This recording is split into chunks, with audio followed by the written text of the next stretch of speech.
Hello friends, नवधारा studies के YouTube channel पर आपका स्वागत है।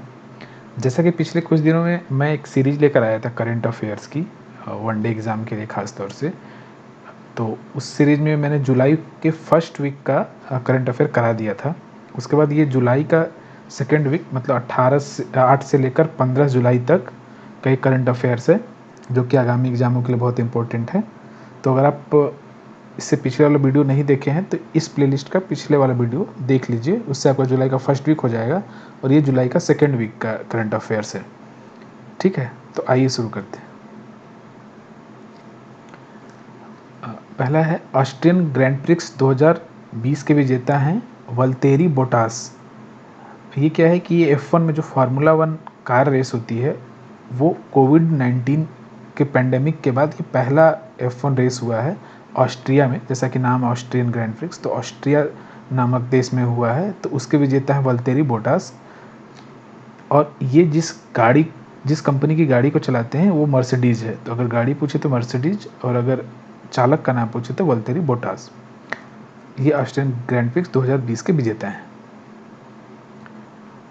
अब नेक्स्ट, हाल ही में इजराइल के द्वारा किस जासूसी उपग्रह का सफलतापूर्वक परीक्षण किया? तो इसका आंसर होगा OKEF-16। देखिए, इजराइल के द्वारा कुछ जासूसी उपग्रह छोड़े गए हैं। इसका उन्होंने बहुत ज़्यादा डिटेल तो नहीं दिया था, बट बताया था कि कुछ हमारे प्रोग्राम है उनके अंदर हम कुछ सैटेलाइट भेज रहे हैं, कुछ सैटेलाइट भेज चुके हैं, कुछ भेजेंगे। तो इसमें उन्होंने ज़्यादा तो क्लियर नहीं किया, लेकिन ये क्लियर किया कि इससे पहले 2 एटलीस्ट स्पाई उपग्रह और भी जा चुके हैं सफलतापूर्वक। वो हैं इसी OKEF का सीरीज 5 और 11, जो कि 2002 में और 2016 में पहले ही सफलतापूर्वक उपग्रह को भेजा जा चुका है। तो ये उसी सीरीज में ये नेक्स्ट उपग्रह है। ठीक है, तो OKEF-16 पूछे तो इजराइल देश से रिलेटेड है। उसके बाद हाल ही में कर्नाटक सरकार ने बुनकर समुदाय के लिए नेक्कर सम्मान योजना लेकर आई है। नेक्कर का कन्नड़ में मतलब होता है बुनकर। तो इन्होंने बुनकर समाज के लिए कुछ स्टाइपेंड का प्रावधान किया, जिसमें कि वो उनको वित्तीय सहायता देंगे 2000 रुपये एक टाइम असिस्टेंट के रूप में, ताकि उनका जो ये कोविड-19 पेंडेमिक की वजह से जो उनको लॉस हुआ है वो उसकी भरपाई हो और उनका जीवन यापन हो पाए। ठीक है, अब नेक्स्ट देखते हैं। भारत के 66वें ग्रैंड मास्टर बने हैं जी आकाश, जो तमिलनाडु के हैं। तो ये ग्रैंड मास्टर का एक जो नाम है, एक दर्जा है, वो देता है जो इंटरनेशनल फीडे एसोसिएशन है चेस की, वो जारी करती है। इसमें एक पर्टिकुलर रैंकिंग पॉइंट आपको लाना पड़ता है, एक परफॉर्मेंस होती है जो लगातार आपको दोहरानी पड़ती है। उसके बाद वो खिलाड़ियों को ग्रैंड मास्टर का दर्जा देते हैं। तो भारत के 66वें ग्रैंड मास्टर बने हैं जी आकाश। ठीक है, तो नाम याद रखिएगा, ये तमिलनाडु के हैं। इनका पूरा नाम गणेशन आकाश है। ठीक है, नेक्स्ट, अभी फिलहाल ही में बिहार राज्य में बच्चों को अनाज और कुछ पैसे भी देने की एक योजना आई है। अभी क्या हुआ था कि भागलपुर डिस्ट्रिक्ट में एक रिपोर्ट आई थी कि मिड डे मील, क्योंकि स्कूल बंद है, तो स्कूल बंद होने की वजह से मिड डे मील भी बंद है। तो जो ये मिड डे मील प्रोग्राम के तहत खाना दिया जाता था एक बार दिन में, वो उसकी कमी के कारण बच्चे भुखमरी का शिकार हो रहे थे। तो एक रिपोर्ट आई थी, उस पर बिहार सरकार ने उस परिप्रेक्ष्य में एक जारी किया है, जिसमें कि वो 1 से 5 तक के बच्चों को 8 केजी और 358 रुपये, और 6 से 8 तक के बच्चों को 12 केजी अनाज और 536 रुपये देने की योजना को लागू किया है, ताकि जो ये मिड डे मील जो उनको खाना मिलता था उनका वो उनको मिल सके और उनका पोषण उनको मिल सके। ठीक है, अब देखिए, अभी SDG सूचकांक जारी किया गया 2020 का, उसमें रैंकिंग आई है। उसमें पहली रैंकिंग स्वीडन की है, दूसरी डेनमार्क की, तीसरी फिनलैंड की, और इंडिया की 117 रैंकिंग है। तो 2 जरूर याद रखिएगा, पहला स्वीडन है और इंडिया 117 नंबर पर है SDG सूचकांक में। ठीक है, बहुत इंपॉर्टेंट सूचकांक है, इसको जरूर याद रखिएगा। 2 चीज़ जरूर, उसके बाद मैंने दूसरा और तीसरा भी दे दिया है, डेनमार्क और फिनलैंड। ये भी अगर आप याद कर लें तो अच्छा रहेगा, लेकिन स्वीडन और इंडिया तो याद होना चाहिए। ठीक है, उसके बाद अभी हाल ही में 100% घरों में LPG कनेक्शन के लक्ष्य को प्राप्त करने वाला राज्य हिमाचल प्रदेश बना है। इसमें क्या था कि ये इंडिया की फर्स्ट स्टेट है जो 100% LPG कनेक्शन वाली राज्य बनी है।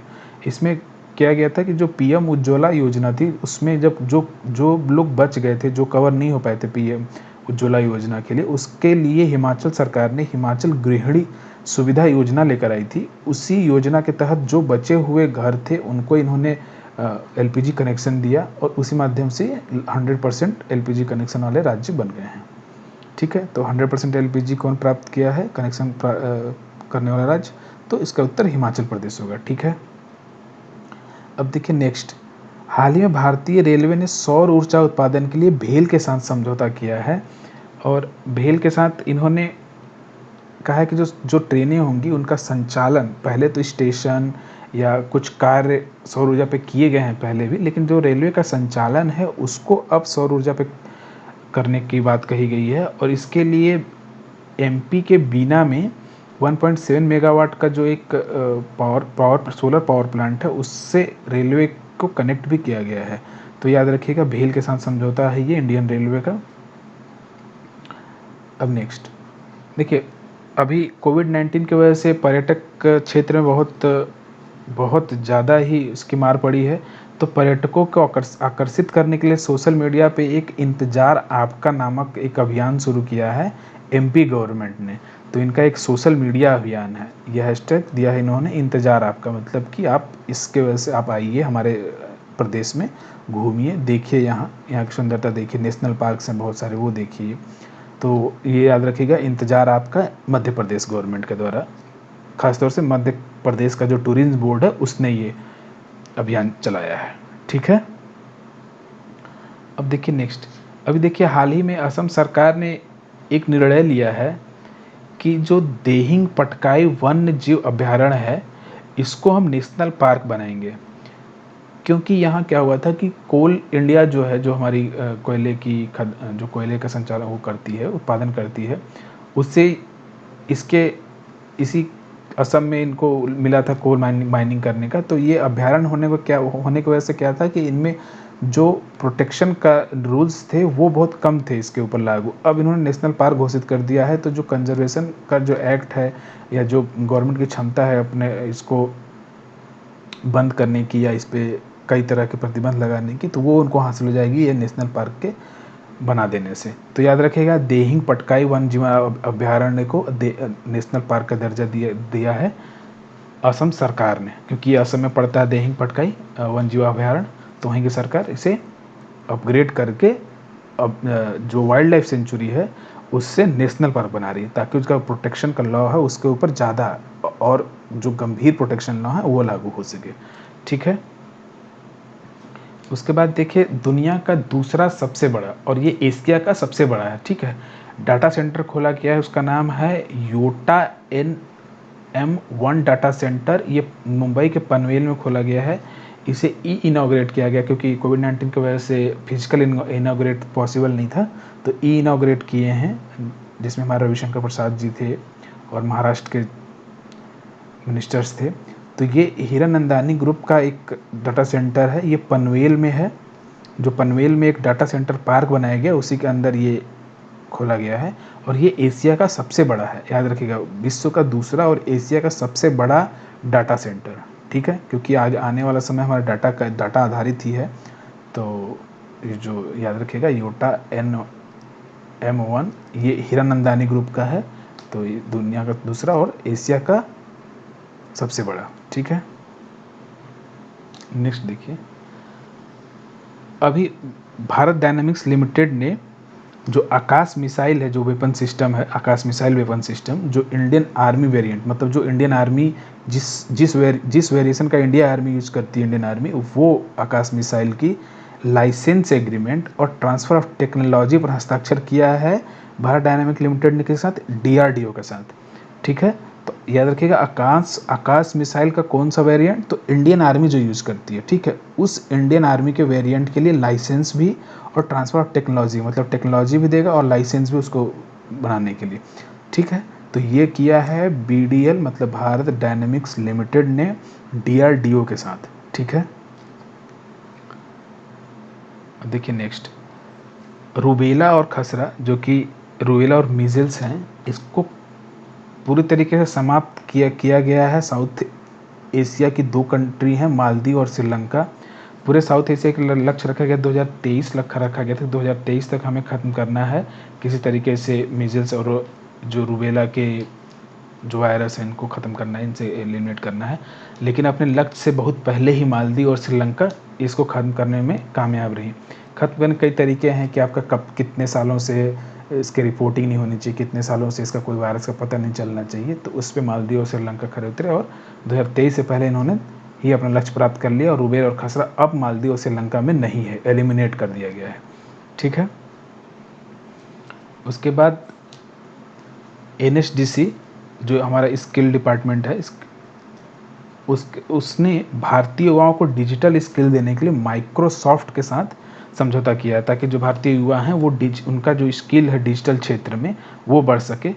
क्योंकि जो आने वाला समय है आप देख रहे हैं कि डिजिटल युग ही है, सारा का सारा, चाहे आप आज के डेट में ऑफिस वर्क हो, चाहे किसी तरह का वर्क हो, टिकटिंग हो, किसी तरीके सब आधारित होते जा रही है डिजिटल के। तो भारतीय युवाओं को डिजिटल स्किल देना बहुत ज़रूरी है, अन्यथा ग्रोथ करने में बहुत दिक्कत आएगी। तो ये भारतीय युवाओं को डिजिटल स्किल के लिए किसके साथ किया गया था? माइक्रोसॉफ्ट। ठीक है। उसके बाद अभी हाल ही में रीवा में एशिया की सबसे बड़ी सोलर प्लांट का इनॉग्रेशन किया गया है। ठीक है। तो ये एशिया की सबसे बड़ी है, रीवा में, MP के रीवा में स्थित है। ठीक है। उसके बाद नेक्स्ट, अभी हाल ही में भारत की सबसे बड़ी तितली का गोल्डन वर्डविंग का पता चला है। ये हिमालय रीजन में पाई जाती है और अभी तक नोन स्पेसीज में, जो तितलियों की नोन स्पेसीज है उसमें ये सबसे बड़ा है। ठीक है। तो इससे पहले साउदर्न बर्डविंग थी, लेकिन अब गोल्डन बर्डविंग है, क्योंकि इसका जो विंग स्पैम है, मतलब जो तितलियों के जो पंख हैं उसका जो अगर हम लेंथ देखेंगे तो 194 मीटर तक फैलाने के बाद इनका पंख जाता है। तो ये अब लार्जेस्ट हो गई है, याद रखिएगा। गोल्डन बर्डविंग ये देखिए कहाँ गई है, इंडिया के हिमालय रीजन में, खासतौर से उत्तराखंड के एरिया में। ठीक है। अब अभी एक घटना सामने आई थी कि एक न्यूक्लियर इनरिचमेंट फैसिलिटी है ईरान में, वहाँ अचानक से आग लग गई थी। तो वो आग किस जगह पे लगी थी? तो नतांज नामक जगह है जहाँ ईरान अपना जो न्यूक्लियर इनरिचमेंट फैसिलिटी रखा है, वहाँ आग लगी थी। तो ये एक वर्ल्ड स्टेज पे बहुत बड़ा न्यूज़ था। तो याद रखिएगा, नतांज जगह है ईरान में, वहाँ ही लगी थी। और न्यूक्लियर इनरिचमेंट फैसिलिटी क्या होती है कि हम इसमें कई शोध करते हैं कि न्यूक्लियर को इनरिच किया जाता है, ताकि जो परमाणु बम बनाने में हम जो न्यूक्लियर यूज़ होता है वो इनरिचमेंट के बाद ही उस स्तर पर पहुंचा जा सकता है। तो ये वो जगह है जहाँ के न्यूक्लियर इनरिचमेंट की जो पूरी फैसिलिटी है ईरान सरकार की, वो वहाँ था, वहाँ नतांज एरिया। ठीक है।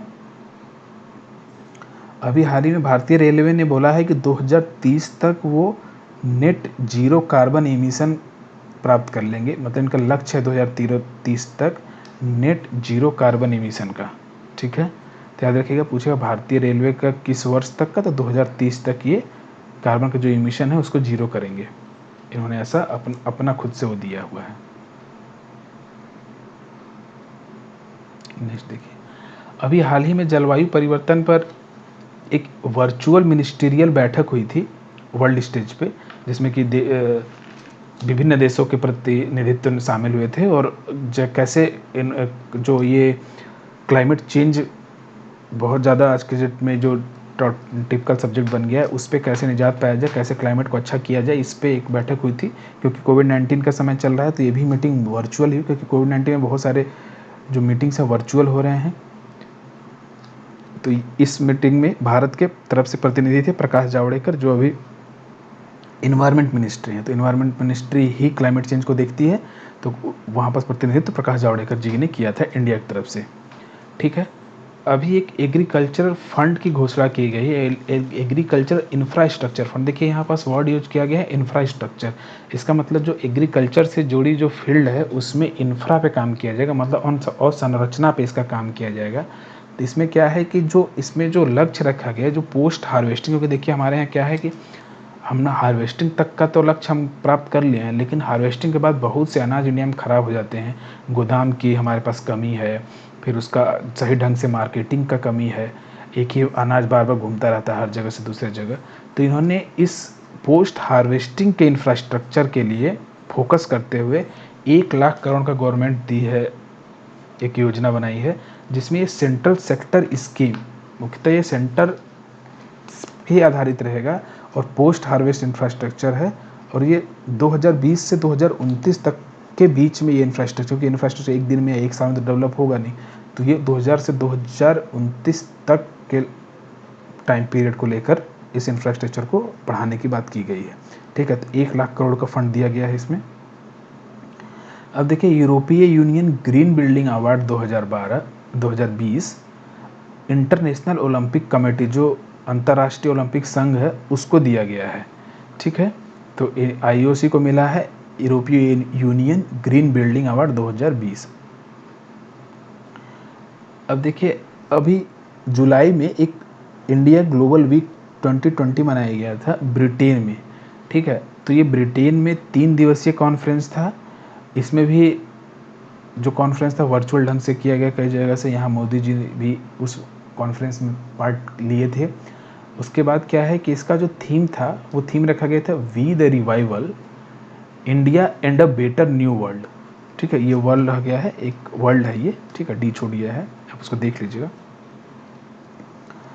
उसके बाद अभी हाल ही में जुलाई में जो रिलायंस इंडस्ट्रीज लिमिटेड है, RIL, मुकेश अंबानी जी कंपनी, उसने मार्केट कैप में 12 ट्रिलियन को पार किया था। तो 12 ट्रिलियन को पार करने वाली इंडिया की पहली कंपनी बनी थी।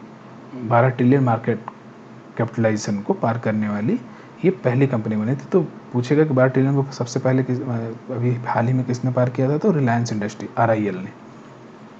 ठीक है, उसके बाद नेक्स्ट है, देखिए, एक मोदी नामक पहल की घोषणा की गई थी लद्दाख के द्वारा। तो ये क्या है, मिशन ऑर्गेनिक डेवलपमेंट इनिशिएटिव। देखिए, लद्दाख क्या है, हिमालय रीजन है, तो उधर ऑर्गेनिक कामों पे ज़्यादा जोर दिया जाता है। तो ये एक mission organic development initiative launch किया गया है लद्दाख के द्वारा।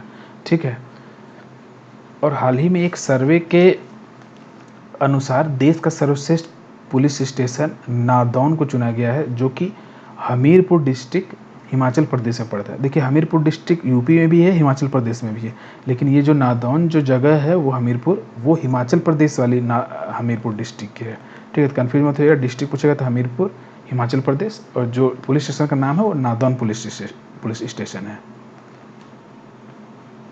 ठीक है, नेक्स्ट, अभी हाल ही में RBI ने एक रिपोर्ट जारी किया है। उस रिपोर्ट में कहा गया है कि बाजार कर्ज के मामले में, जो मार्केट डेप्ट है, उसके मामले में तमिलनाडु प्रथम राज्य है, महाराष्ट्र द्वितीय राज्य है। मतलब मार्केट कर्ज सबसे ज़्यादा तमिलनाडु का है और महाराष्ट्र का सेकेंड नंबर पर है। ठीक है, तो ये याद रखिएगा, पहला पूछेगा तमिलनाडु। ठीक है, मैंने महाराष्ट्र भी दे दिया ताकि आपको अगर सेकंड का ही पूछता है तो आप बता पाएँ। गूगल प्लस अभी फ़िलहाल में रिलॉन्च किया गया है गूगल करेंट के नाम से।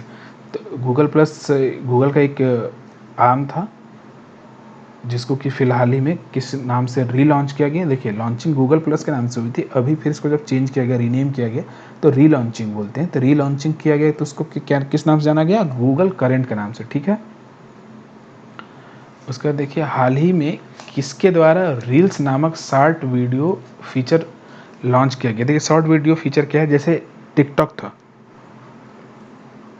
एक छोटा वीडियो पब्लिश कर दिए, तो हाल ही में इंस्टाग्राम, जो कि एक सोशल नेटवर्किंग साइट ही है, तो इसने भी शॉर्ट वीडियो फीचर लॉन्च किया है, जिसमें आप छोटे छोटे वीडियो शेयर कर सकते हैं, वो अपने पूरे ग्रुप में, फॉलोअर्स में दिखा सकते हैं। तो ये इंस्टाग्राम ने लॉन्च किया रील्स नाम का। ठीक है, क्या है, तो ये वीडियो फीचर, ठीक है, वीडियो का फीचर है, शॉर्ट वीडियो, क्योंकि छोटे छोटे वीडियो जो बनते हैं वो वीडियो का फीचर है। ठीक है, तो इंस्टाग्राम द्वारा।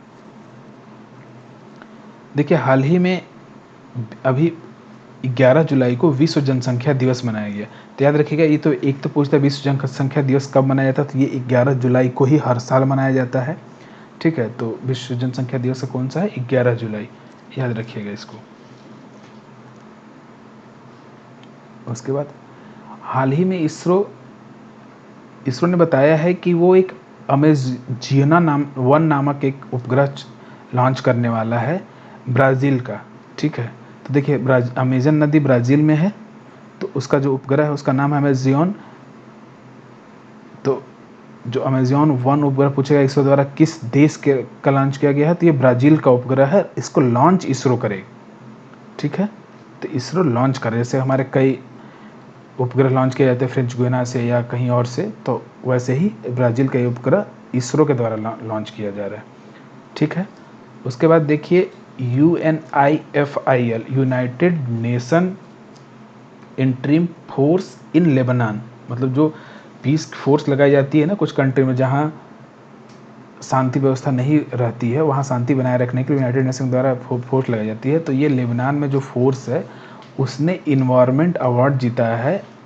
तो ये किस देश की बटालियन जीती है, तो इंडियन बटालियन ने UNIFIL का इन्वायरमेंटल अवार्ड जीता है।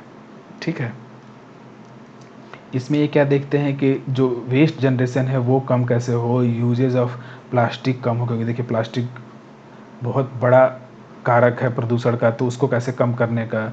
फिर जो बिल्डिंग है वो ग्रीन बिल्डिंग का जो कॉन्सेप्ट है वो कौन कितना फॉलो कर रहा है। ठीक है, तो ये सब चीज़ों को कुल मिला के इन्वायरमेंट से रिलेटेड जो ज़्यादा अवेयरनेस रखते हैं उन्हें ये दिया जाता है, तो इंडियन बटालियन का अवार्ड मिला है। तो याद रखिएगा ये चीज़। ठीक है, और फिर अभी हाल ही में कर्नाटक सरकार फ्लिपकार्ट के साथ एक समझौता की है, उसमें वो वहाँ के शिल्प और हथकरघा क्षेत्र के सामानों को ऑनलाइन प्लेटफॉर्म पे तवज्जो देगी। ठीक है, तो पूछेगा कि फ्लिपकार्ट के साथ किस राज्य ने किया है शिल्प और हथकरघा, जो कि हैंडलूम सेक्टर है, क्राफ्ट सेक्टर है, MSME सेक्टर में आते हैं, जो छोटे घरों में होते हैं, खादी विलेज लेवल पर। तो इन चीज़ों को बढ़ावा देने के लिए कर्नाटक सरकार ने फ्लिपकार्ट से लॉन्च किया, क्योंकि फ्लिपकार्ट ऑनलाइन मार्केट में है, ऑनलाइन, ताकि वो जो ये चीज़ें हैं MSME की, खादी विलेज की, या जो छोटे छोटे बिजनेसमैन की, इनकी चीज़ें फ्लिपकार्ट पे ऑनलाइन आसानी से बेची जा सके। ठीक है, तो याद रखिए कर्नाटक सरकार ने किया है समझौता। उसके बाद देखिए अभी एक केस आया था कि जो ये ST समुदाय आते हैं, रबारी, भारवाड़ और चारण समुदाय, ये ST समुदाय है गुजरात के अंदर। तो इसमें कई रिपोर्ट ये आए थे कि बहुत दूसरे लोग इनके नाम से सर्टिफिकेट बनवा करके सरकारी नौकरियों में एडमिशन में फ़ायदा उठा रहे हैं। तो इनका विरोध इन समाज के कुछ लोगों द्वारा काफ़ी दिनों से किया जा रहा है, रबारी, भारवाड़ और चारण समुदाय द्वारा। तो इनके कौन से मेंबर हैं कौन नहीं है, इनको जांच करने के लिए एक 5 मेंबर कमेटी बनाई है गुजरात सरकार ने। ठीक है, तो गुजरात सरकार ने कमेटी बनाई ताकि जो बेनिफिट है इन समाज को, जो ST समाज के ये लोग हैं, ये इन्हें मिले, ना कि किसी और को। ठीक है, तो याद रखिएगा कि राबड़ी, भरवाड़ और चारण जो ST समुदाय से आते हैं, इनके पहचान के लिए किस राज्य ने 5 सदस्यीय आयोग बनाया है, तो गुजरात सरकार। ठीक है, अभी हाल ही में विश्व नंबर 1, एक फीमेल विश्व नंबर 1 है, रानी एल विलेली, इन्होंने संन्यास की घोषणा की है। ये स्क्वैश से रिलेटेड है। ठीक है, स्क्वैश खेल में, और ये जब वर्ल्ड नंबर 1 बनी थी तो अरब जगत की ये पहली महिला खिलाड़ी थी जो किसी भी खेल में वर्ल्ड नंबर 1 के दर्जे को प्राप्त की थी। ठीक है, स्क्वैश ही नहीं, किसी भी खेल में वुमन, ठीक है, अरब वुमन का पहला था जो विश्व रैंकिंग 1 था। तो ये हाल ही में इन्होंने संन्यास ले लिया है, रानी एम वेलिली इनका नाम है। ठीक है, नेक्स्ट आइए, देखिए 10 से 18 वर्ष के बच्चों के लिए भविष्य बचत खाता लॉन्च किया है फिनो पेमेंट्स बैंक ने। फिनो पेमेंट बैंक की एक तरह का एक पेमेंट बैंक है। देखिए पेमेंट बैंक एक कॉमर्शियल बैंक से अलग होते हैं। ठीक है, वो उनके ऊपर बैंक के बहुत सारे प्रावधान तो लागू होते हैं, लेकिन कुछ चीज़ों को करने में उनकी क्षमता नहीं होती या उनको लाइसेंस नहीं होता, इसलिए तो ये एक अलग तरह की बैंकिंग है। और इसी के तहत एक फिनो पेमेंट बैंक बना है। ये फिनो पेमेंट बैंक जो 10 से 18 साल के बच्चे हैं उनको एक भविष्य बचत खाता के नाम से एक खाता खोलने की एक अलग कैटेगरी बनाई है उन्होंने, ठीक है। तो याद रखिए फिनो पेमेंट बैंक भविष्य बचत खाता से, ठीक है, 10 से 18 साल के बच्चों के लिए। अभी हाल ही में दूरदर्शन को छोड़कर, दूरदर्शन को तो उन्होंने प्रतिबंध नहीं किया है, लेकिन दूरदर्शन को छोड़कर अन्य सभी जो न्यूज़ चैनल थी इंडिया की उसको प्रतिबंधित कर दिया है नेपाल में। फिलहाल हाल ही में भारत और नेपाल के बीच जो रिलेशनशिप में गड़बड़ियाँ आई हैं, थोड़ा स्ट्रेंड रिलेशन हुआ है, तो इसी चक्कर में नेपाल सरकार ने डिसीजन लिया है कि भारत के कोई भी न्यूज़ चैनल दूरदर्शन को छोड़कर नेपाल में प्रसारित नहीं किए जाएंगे, ब्रॉडकास्ट नहीं किए जाएंगे, ठीक है। अभी हाल ही में दादा साहब फाल्के अवार्ड दिया गया है केजांग डी थोंगडोक को। तो ये अरुणाचल प्रदेश के हैं और इन्होंने एक डॉक्यूमेंट्री बनाई थी ची लिपो। देखिए ची लिपो का मतलब होता है कि हनी हंटर। तो इनका जो डॉक्यूमेंट्री था उसमें ये दिखाया था कि वहाँ के जो लोकल लोग हैं वो कैसे माउंटेनियर रीजन में जा करके हनी ट्रैप करते हैं, मतलब कि कैसे मधुमक्खी से हटा के जो मध निकालना जाता है उनके छत्ते से, वो कैसे करते हैं। तो इन पर इन्होंने डॉक्यूमेंट्री बनाई थी। तो ये इंडिपेंडेंट फिल्म मेकर हैं केजांग जी। तो इन्हें इस बार दादा साहब फाल्के अवार्ड 2020 का दिया गया है, ठीक है। तो याद रखिए, नाम याद रखिएगा, ये अरुणाचल प्रदेश से हैं। इनकी जो डॉक्यूमेंट्री है वो ची लूपो है। ची लिपो का मतलब मैंने बता दिया, हनी हंटर, ठीक है। उसका नेक्स्ट है, अभी कोविड-19 के समय देखिए बहुत सारी चीज़ें बंद थी, बहुत सारी चीज़ें अभी भी लॉकडाउन में हैं। पहले लॉकडाउन बहुत ज़्यादा थी, अभी भी है। तो भारत में पहली ई लोक अदालत छत्तीसगढ़ में चलाई गई थी। ये कई जगह पे वहाँ क्या किया गया था कि इंटरनेट के माध्यम से सुनवाई की गई थी और कई केसों का निर्धारण किया गया था। तो ये पूछेगा कहाँ, तो छत्तीसगढ़ में। ये भारत की पहली ई लोक अदालत है, ठीक है। और कहीं नहीं पहले ऐसे किया गया, छत्तीसगढ़ में किया गया, इसी कोविड-19 के सिचुएशन की वजह से। तो देखिए पहला लोक अदालत तो इंडिया में गुजरात में बना था, लेकिन जो ई लोक अदालत आया है वो कहाँ है, तो छत्तीसगढ़ में शुरू हुआ है अभी फिलहाल ही जुलाई में, ठीक है। अभी देखिए अब ये क्वेश्चन भी कोविड-19 से का वो है, परिणाम है। देखिए कोविड-19 की वजह से बहुत सारे लोगों को, जो स्किल्ड लोग थे उनकी भी लाइवलीहुड चली गई। तो गवर्नमेंट ने एक सस्टेनेबल लाइवलीहुड अपॉर्चुनिटी को सर्च करने के लिए, खोजने के लिए, एक स्किल्ड पीपल जो किसी चीज़ में स्किल्ड है उसके लिए एक पोर्टल लॉन्च किया है असीम नाम से, ताकि वो क्या करे, जो अपॉर्चुनिटीज़ मार्केट में है उस अपॉर्चुनिटी को जान सके और उसको ग्रैब कर सके और अपना जीवन का जो ज़रूरतें हैं उसको पूरा कर सके, नौकरी पा सके, ठीक है। तो असीम पोर्टल के थ्रू ये करने का माध्यम है, ठीक है। EIU ने हाल ही में अभी एक रिपोर्ट जारी की है, उसमें बताया कि जो एशिया पैसिफिक रीजन है उसमें अगर हम देखें कैंसर जो कि जानलेवा बीमारी है उससे लड़ने की तैयारी किसकी अच्छी है, तो इसमें एशिया पैसिफिक रीजन में ऑस्ट्रेलिया को पाया गया है कि ये कैंसर की जो बीमारी है उससे लड़ने के लिए सबसे बेहतर एशिया पैसिफिक रीजन में ऑस्ट्रेलिया है, ठीक है। तो इस रिपोर्ट में ऑस्ट्रेलिया को सबसे बेहतर बताया गया है इस पूरे रीजन में, ठीक है। अब देखिए अभी हाल ही में गूगल ने घोषणा की थी कि गूगल भारत में $10 बिलियन का निवेश करेगा, ठीक है। तो कितने का ये भी याद रखिएगा, $10 बिलियन में है, ठीक है। $10 बिलियन गूगल द्वारा भारत में निवेश किया जाएगा, ठीक है। उसके बाद अभी यूनाइटेड नेशन में दूसरी टेररिज्म सप्ताह मनाई गई है 6 से 10 जुलाई के बीच में। ये सेकेंड है, ठीक है, पहले मनाया जा चुका है। तो ये जो सेकेंड टेररिज्म वीक है ये मनाया गया है 6 से 10 जुलाई 2020, ठीक है। तो ये पूरा सप्ताह, ऐसा नहीं कोई एक दिन था, ये पूरे सप्ताह मनाया गया था। और रोको टोको अभियान शुरू किया गया। देखिए रोको टोको अभियान MP गवर्नमेंट द्वारा शुरू किया गया है, ये भी कोविड-19 से रिलेटेड है। इसमें क्या है कि आप अगर किसी को मास्क नहीं लगाए हुए देख रहे तो आप उनको रोकिए और टोकिए, ताकि वो मास्क लगाए, उनके स्प्रेड को कम किया जा सके, ठीक है। तो रोको टोको अभियान मध्य प्रदेश सरकार। अब ऑस्ट्रेलिया ग्रैंड प्रिक्स, देखिए मैंने बताया कोविड-19 के बाद पहले ऑस्ट्रिया ग्रैंड प्रिक्स हुआ, फिर उसके बाद ऑस्ट्रिया में ही ऑस्ट्रिया ग्रैंड प्रिक्स 2020 हुआ नेक्स्ट वीक। तो उसके विजेता कौन है, लुइस हैमिल्टन है, जो कि ये भी मर्सिडीज़ के ही चालक हैं, ठीक है। तो गाड़ी के नाम यहाँ भी मर्सिडीज़ है, लुइस हैमिल्टन जीते हैं। नाम क्या है इस ग्रैंड प्रिक्स का, ऑस्ट्रिया ग्रैंड प्रिक्स 2020। ये भी फार्मूला 1 की सीरीज जो रेस है वही है, फार्मूला 1 की एक पूरी सीरीज होती है, साल भर चलती है, अलग अलग जगहों पे जाके ये अपना प्रतियोगिता करते हैं और उसके बाद विनर रहते हैं और लास्ट में एक अलग विनर डिक्लेयर होता है। ठीक है, तो ऑस्ट्रेलिया ग्रैंड प्रिक्स उसी का भाग था। तो 2020 में लुइस हैमिल्टन ने जीता है।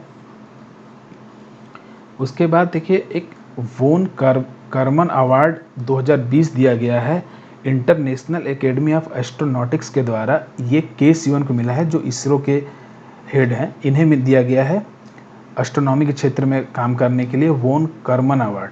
ठीक है,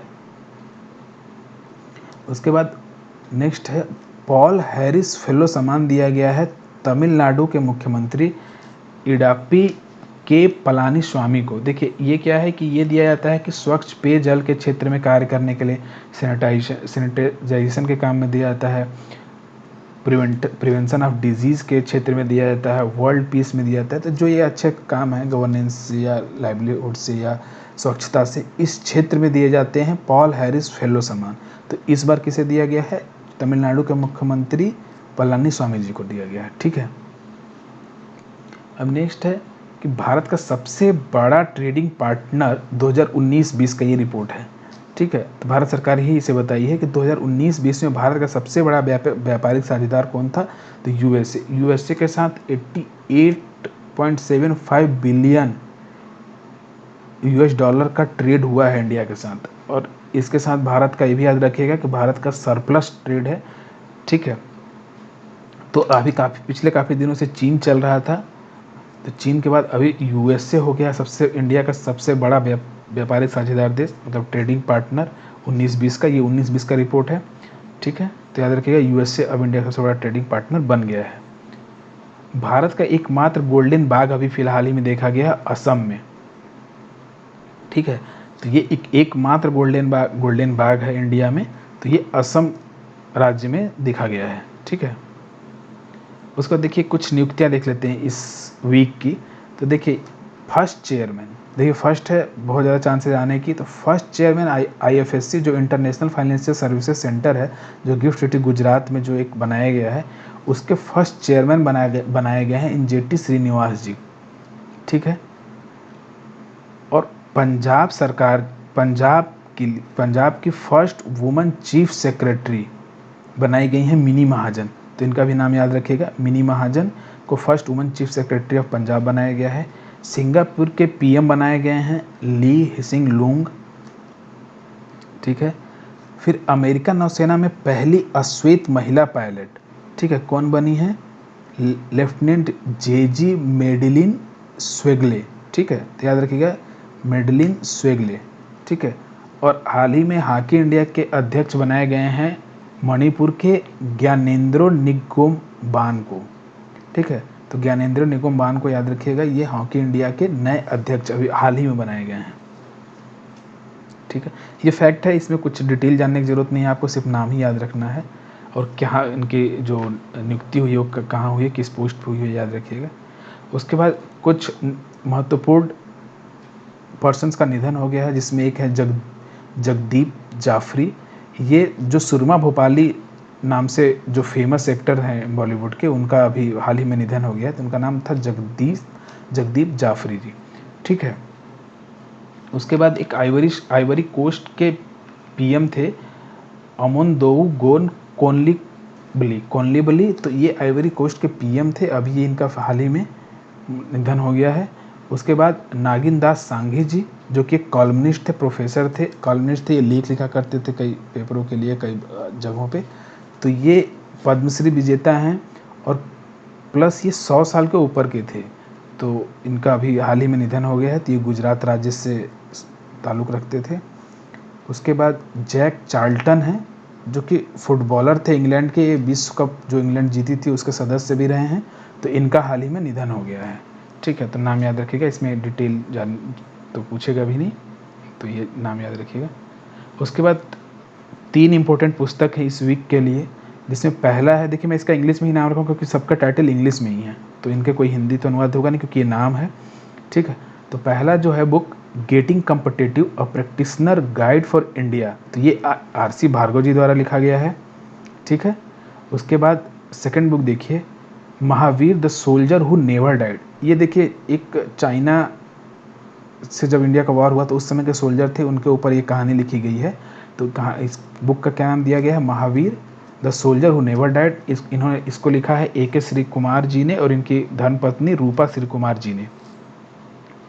ठीक है, उसके बाद एक और बुक लिखी गई है, ये दलाई लामा की ऑटोबायोग्राफी लिखी गई है लगभग। तो ये his holiness the 14th Dalai Lama an illustrated biography. ठीक है, तो ये किसने लिखा है? तेंजिन गे टेथोंग ने। ठीक है, तो इस बुक, ये तीनों का नाम भी याद रखिएगा। देखिए बड़े नाम है और इनके साथ इनके लेखक के नाम याद रखिएगा। ठीक है, बुक पूछता है कई जगहों पे, तो ये 3 बुक याद रखिएगा, RC भार्गव जी का, श्री कुमार जी का और टेथोंग जी का। ठीक है, तो यहाँ बस हमारा सीरीज ख़त्म हो गया और फिर मैं नेक्स्ट वीक का भी लेकर आऊँगा इस तरीके से। और यहाँ तक मुझे लगता है कि इससे ज़्यादा तो नहीं आना चाहिए, वन लाइनर फैक्ट की जहाँ तक मैं बात करूँ। तो फिर मैं मिलते हैं नेक्स्ट वीक में। पढ़ते रहिए और अगर ये वीडियो अच्छा लगे तो लाइक कीजिए, सब्सक्राइब कीजिए, लोगों को शेयर कीजिए। ठीक है, धन्यवाद। पढ़ते रहिए।